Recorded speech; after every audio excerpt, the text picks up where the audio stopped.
Welcome aboard for this driver's eye view journey along one of Britain's most historic railway routes as we travel from Coventry to Birmingham New Street. Today we're following part of the famous Rugby to Birmingham line, a railway with a history stretching back almost 2 centuries.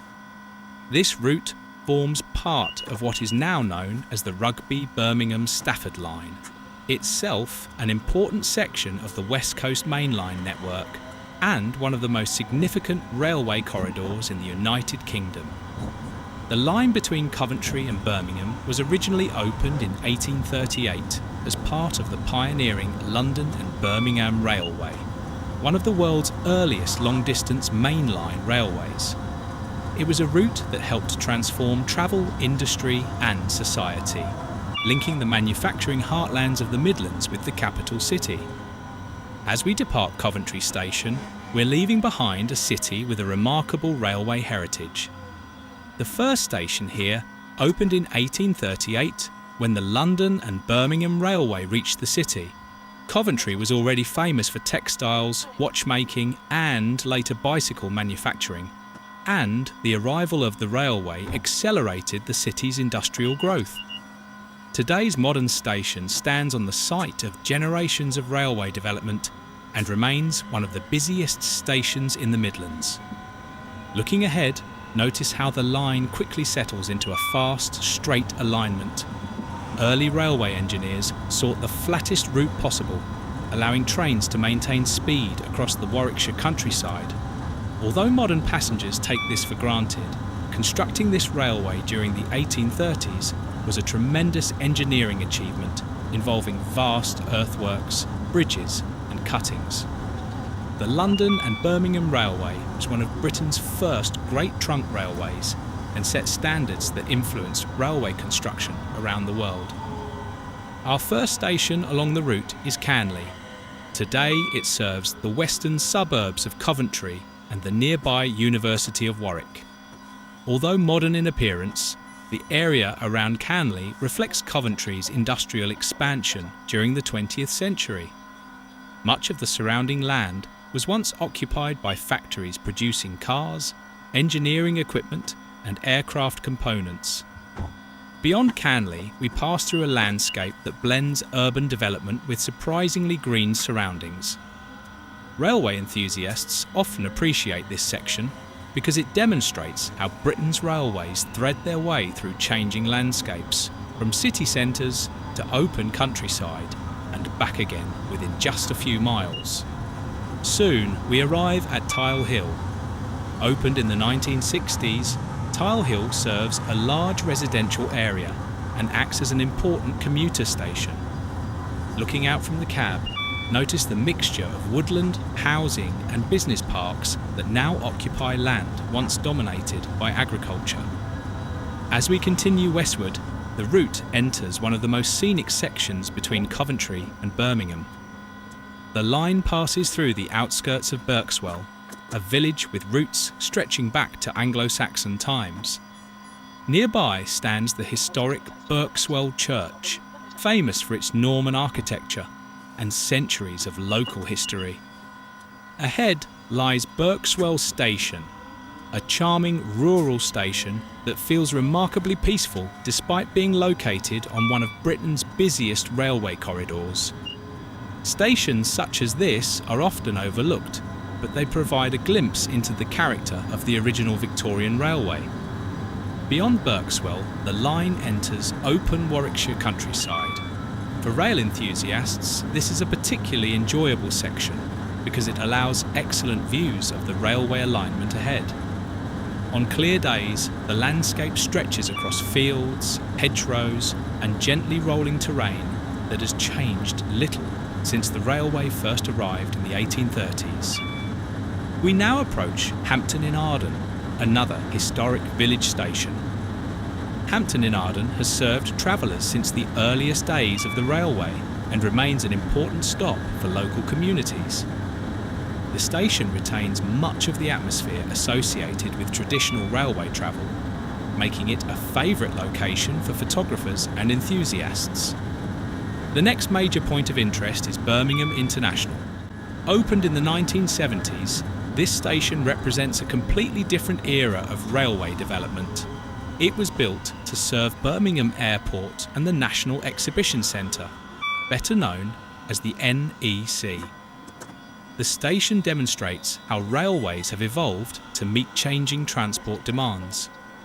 What began as a Victorian main line now connects directly with air travel, international exhibitions and modern business developments.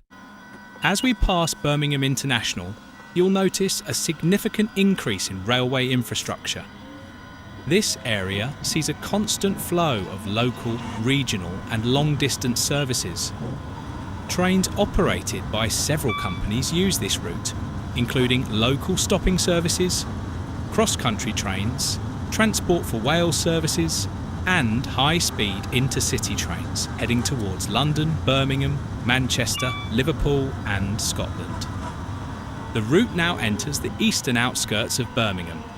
Here we pass Marston Green and Lea Hall, stations that serve communities which expanded dramatically during the 20th century. This part of the journey highlights Birmingham's transformation from a Victorian industrial city into a modern metropolitan area. As we continue, railway enthusiasts should keep an eye out for the extensive network of junctions, sidings and engineering infrastructure that supports operations around Birmingham. Every day, hundreds of passenger and freight services pass through this corridor, making it one of the busiest railway routes in the country. Approaching Stechford, we reach an important historical location. Sadly, this area was the site of the Stechford rail crash of 1967, a reminder of how railway safety has continually evolved through lessons learned over many decades. Today, modern signalling, electrification and train protection systems make Britain's railways safer than ever before. Notice the overhead wires above the track. The line was electrified during the 1960s as part of the modernisation of the WestCoastMainLine. Electrification transformed railway operations, providing faster acceleration, improved reliability and increased capacity. Many of the electric trains we see today are direct descendants of that ambitious modernisation programme. As Birmingham's skyline begins to appear ahead, the sense of anticipation grows. Few railway approaches in Britain are as fascinating as the final miles into Birmingham New Street. The railway here threads through a maze of bridges, junctions, retaining walls and urban infrastructure that reflects nearly 200 years of railway development. The city itself was one of the great engines of the Industrial Revolution.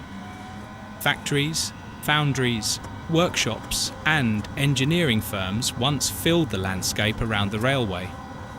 Birmingham earned its reputation as the workshop of the world, producing everything from steam engines and railway equipment to jewellery, firearms and precision engineering products. Soon we enter the complex network of tracks leading into Birmingham New Street. Opened in 1854, New Street replaced the earlier Curzon Street terminus and rapidly became one of Britain's most important railway stations. Over the decades, it has been rebuilt, modernised and expanded several times to handle ever-increasing passenger numbers. Today, it stands at the heart of the West Midlands rail network and serves millions of passengers every year. As our journey comes to an end beneath the vast roof of Birmingham New Street, we've travelled along a route that tells the story of Britain's railway history. From the pioneering days of the London and Birmingham Railway in 1838 through the steam age, electrification and into the modern railway era, this line has remained a vital artery connecting communities, businesses and industries across the Midlands. For railway enthusiasts, this route offers almost everything: historic stations, modern infrastructure, busy junctions, scenic countryside, industrial heritage and a direct connection to some of the most important events in railway history. Whether you're interested in engineering, operations, history, or simply the pleasure of watching the railway unfold from the driver's perspective, the Coventry to Birmingham New Street journey is one that deserves a place on every enthusiast's must-see list. Thank you very much for joining me on this driver's eye view journey from Coventry to Birmingham New Street. I hope you've enjoyed learning about the history, heritage, and fascinating locations along this remarkable railway. If you enjoyed this video, please give it a like, share it with fellow railway enthusiasts, and don't forget to subscribe to the channel for more driver's eye view journeys, railway history, and rail adventure videos. Until next time, thanks for watching and safe travels.